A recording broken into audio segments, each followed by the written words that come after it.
Any job I've ever taken, there's always a big-time challenge ahead of you. I'm lucky and grateful to be doing what I'm doing.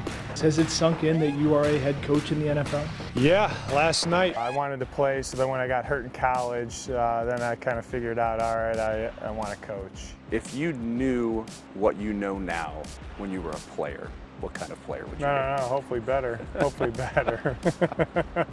Wasn't too good of a player. We always joke about it because, you know, coaches obviously can't play anymore, but we're like, man, the knowledge that we have now, it'd been kind of cool to have that, but that's kind of the maturation of becoming a coach too. Like, you're always learning every day. You know, you can learn more and more and more and more. So it's our job to get our players to know that too. So hopefully they're coaches on the field.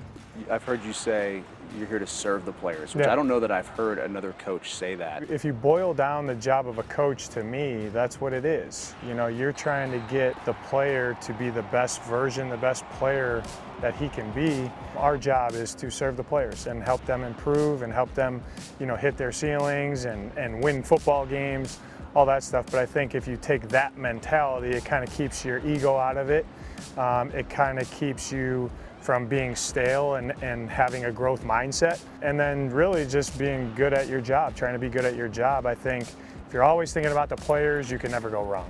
Do you allow yourself to get excited about the season? I mean, with so much work that goes into it and it's so long, do you think about where we could go if things go right?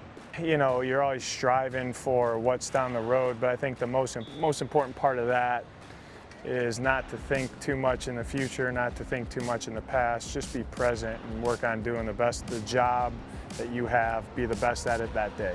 Our team psych guys would tell you, live in the past, you get depressed, you live in the future, you get anxious. When the work day's over, when Coach Gannon takes off the coaching hat and goes home, how do you unplug from this? They coach me, I think. But I got, you know, my wife's fantastic, and she makes a lot of sacrifices. The family of not just myself, all coaches and players.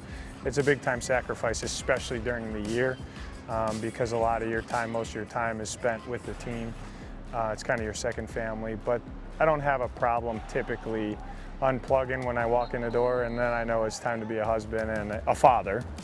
So I take those roles, you know, seriously and try to do the best I can.